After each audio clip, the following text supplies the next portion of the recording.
చాలా unfortunate day. నా మిత్రుడు 46 సంవత్సరాల అసోసియేషన్ నాకు రాజేంద్ర ప్రసాద్ గారికి, నా బిడ్డలు వాళ్ళ బిడ్డలు కలిసి పెరిగారు. అటు చెన్నైలో కానీ ఇక్కడ ఈ హైదరాబాద్లో కానీ ఎప్పుడు కలుసుకున్నా ఫ్యామిలీ పరంగా రాజేంద్ర ప్రసాద్ మాట్లాడుతుంటాడు. వాళ్ళ కుటుంబం, వాళ్ళ ఎదుగుదల, బిడ్డల పెరుగుదలన్నీ, అలాగే మా ఇంట్లో మా విషయాలు మేము చెప్పుకుంటుంటాం. అలాంటిది ఈ రోజున వినకూడని దుర్ఘటన, అకాల మరణం తన ఇంట్లో చోటు చేసుకుందంటే చాలా చాలా బాధ అనిపిస్తుంది. ఎందుకంటే ఆ వయసు బిడ్డలు నాకు ఉన్నారు. అలాంటి బిడ్డ అనుకోని విధంగా ఈ రోజున కాలం చెందడం అన్నది చాలా మనస్తాపానికి గురయ్యాను. ఈ సమయంలో ఎలా తీసుకుంటాడు, ఏమిటి అన్న, ఎలా ఓదార్చాలి అని వచ్చిన నాకు తన యొక్క జీవితంలో ఒక పరిపూర్ణమైనటువంటి వ్యక్తిగా ఈ రోజున కనిపించాడు.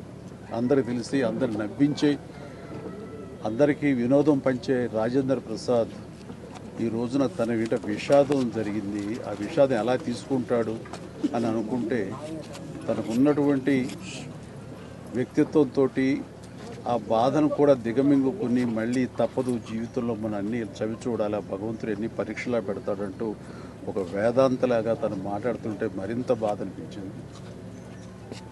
అలాంటి నా మిత్రుడికి ఇలాంటి సంఘటన జరగకూడదు. ఎందుకంటే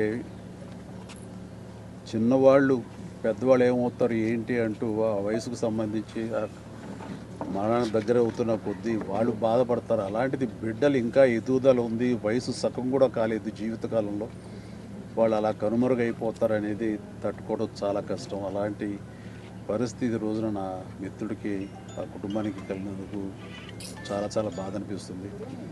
అలాంటి నా మిత్రుడు మళ్ళీ తిరిగి త్వరగా కోలుకోవాలని, ఈ విషాదం నుంచి కోలుకుని అందరికీ వినోదం పంచిపెట్టాలని, దైనందిన జీవితంలో ఎంత త్వరగా తను బయటికి రాగలిగితే, తన కుటుంబం ఈ బాధ నుంచి ఎంత త్వరగా బలం చేకూర్చుని వాళ్ళు రాగలిగితే బాగుంటుందని, అలా ఉండాలని కోరుకుంటా. భగవంతుని వాళ్ళందరికీ మనోధైర్యం ఇవ్వాలని కోరుకుంటూ, చనిపోయిన పాపకి ఆత్మ శాంతి కలగాలని కోరుకుంటాను. Thank you.